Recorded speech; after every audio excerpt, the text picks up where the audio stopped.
स्नातक द्वितीय वर्ष हिंदी साहित्य के विद्यार्थियों के का जो के लिए जो उनका द्वितीय प्रश्न पत्र है उसमें एकांकी से संबंधित बातचीत करेंगे। और डॉक्टर राम कुमार वर्मा का जो प्रतिशोध एकांकी है आज हम उस पर चर्चा करेंगे। लेकिन उससे पूर्व हम डॉक्टर राम कुमार वर्मा के लेखन परिचय, जन्म परिचय और जीवन परिचय के बारे में अच्छी तरह से जानकारी। डॉक्टर राम कुमार वर्मा का जन्म 15 नवंबर 1905 को हुआ। प्रमुख नाटक जो उन्होंने लिखे रजत रश्मि, मयूर पंख, इतिहास के स्वर रहे। राम कुमार वर्मा हिंदी साहित्य के जन्मदाताओं में माने जाते हैं। अपने साहित्यिक जीवन का आरंभ उन्होंने वैसे तो कविताओं से किया, पर एकांकी लेखन का जो क्रम था वो सन 30 से चला और वो कभी नहीं टूटा। स्वच्छंदतावादी कवि होने के कारण वे स्वभावतः आदर्शवादी रहे हैं और वास्तविकता को अपने एकांकियों की आधारशिला मानकर भी वे घटनाओं को एक सुनिश्चित आदर्शात्मक दशा और दिशा दी है। तो स्वच्छंदता का वादी कवि होने के कारण वो आदर्शवादी रहे, वास्तविकता को अपने एकांकियों की आधारशिला उन्होंने माना। यथार्थवाद के नाम पर जो गंदे, फूहड़, वासनात्मक चित्र जो भी सामने आए उसमें उनकी रुचि दिखाई नहीं थी, उन पर उन्होंने कभी चर्चा नहीं की। वो एक शिक्षित नागरिक की तरह रहे और उनकी भाषा में नागरिकता की झलक दिखाई पड़ती है। सामाजिक एकांकियों के अतिरिक्त उन्होंने ऐतिहासिक एकांकी भी लिखे। ऐतिहासिक एकांकियों और नाटकों के में इतिहास की पुनरावृत्ति नहीं की जाती, बल्कि उसे नए संदर्भों में पुनः सृजित किया जाता है।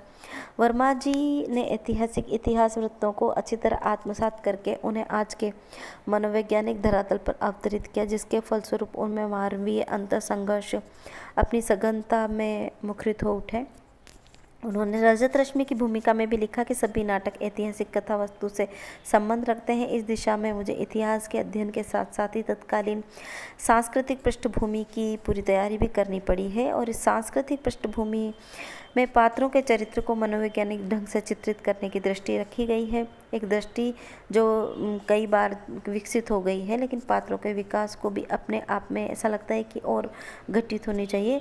औरंगजेब की आखिरी रात पर उन्होंने पूरे तौर पर यह सब कुछ दिखाया है। और प्रमुख जो उनके एकांकी संग्रह रहे हैं वो हैं पृथ्वीराज की आंखें, रेशमिटाई, चारों मित्र, विभूति, सप्त किरण, रूप रंग, कौमुदी महोत्सव, रजत रश्मि, रिमझिम आदि। उनका निधन 1990 में हुआ। और अब हम आते हैं उनके एकांकी प्रतिशोध पर।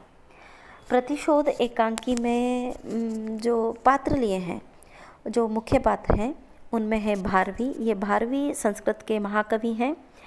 और ये देखिए, ये यहाँ पर मैंने पात्र एक चित्र उपस्थित कर रखा है जिसमें पात्र देखिए कि भारवी हैं संस्कृत के महाकवि। श्रीधर संस्कृत के महापंडित हैं, वो भारवी के पिता हैं। सुशीला भारवी की माता है। भारती एक विदुषी महिला है। आभा उनके घर परिवार में एक सेविका है। और 6ठी शताब्दी के लगभग जो काल सीमा थी उसमें ये पात्र थे जिन पर एकांकी इन्होंने लिखा। और स्थान धारा नगरी रहा है, समय रहा है रात्रि का द्वितीय प्रहर। तो संवाद प्रारंभ होता है श्रीधर से।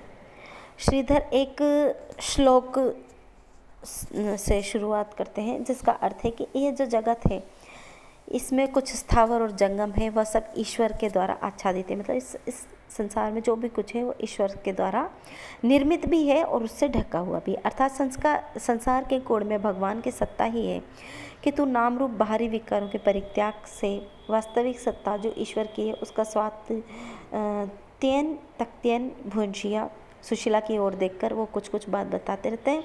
सुशीला इसमें उनकी जो पत्नी है वो, लेकिन वो फिर सुशीला से कहते हैं कि तुम्हारा तो ध्यान ही नहीं है, तुम कहीं और सुन रही हो और मैं बोले जा रहा हूँ। सुशीला सुन तो रही हूँ, किंतु भारवी। श्रीधर बीच में ही भारवी, फिर भारवी के पीछे वेद छोड़ दो, उपनिषद छोड़ दो, शास्त्र छोड़ दो। भारवी संसार में एक पुत्र है और तो तुम्हें संसार में एक माता है। ऐसा उन्होंने क्यों कहा? ऐसा उन्होंने इसलिए कहा कि वो कुछ बात बता रहे थे ज्ञान की और सुशीला ने उसको नहीं सुना। उसके मन में उनके बेटे के लिए ही जो ऊहापोह चल रहा था तो वो भारवी की बात को ही छेड़े जा रही थी। सुशीला कहती है या मैं नहीं कहती, किंतु भारवी अभी तक नहीं आया है। श्रीधर नहीं आया तो आ जाएगा। इस धारा नगरी में उसके आकर्षण के बहुत से केंद्र हैं, कहीं बैठ गया होगा। कोई कविता का भाव खोजने लगा होगा। महाकवि जो बनता है, सुशीला महाकवि बनता है, वह क्या महाकवि नहीं है? श्रीधर, होगा। भाव खोजने वाला महाकवि होता है। तुम भी महाकवि हो सकती हो। तुम भी कविता का भाव खोजो ना, उसकी माता हो। तुम तो अधिक अच्छा भाव खोज सकती हो। सुशीला, मैं भाव खोजना क्या जानूँ, आप ही खोजिए। श्रीधर, मैं खोजूं? अच्छा देखो, यही भाव देखो। ईशावास्योपनिषद के पहले ही श्लोक में त्येन तक्त्येन भुंजिया अर्थात तो नाम रूपात्मक विकारों के परित्याग से वास्तविक सत्ता जो ईश्वर की है। सुशीला, ईश्वर की सत्ता तो है किंतु भारवी नहीं आया। श्रीधर, नहीं आया तो जाएगा कहाँ, क्या कहूँ? सुशीला, भारवी तो उपनिषद से भी बढ़कर हो गया है। उसके चिंतन में उपनिषद का चिंतन भी समाप्त हो गया है। तो ये उसके पिता जो हैं वो उस पर व्यंग्य कस रहे हैं। सुशीला, होने दीजिए, माता के हृदय से बढ़कर कोई शास्त्र नहीं है। श्रीधर, ठीक है। और फिर तुम्हारा भारवी है कवि।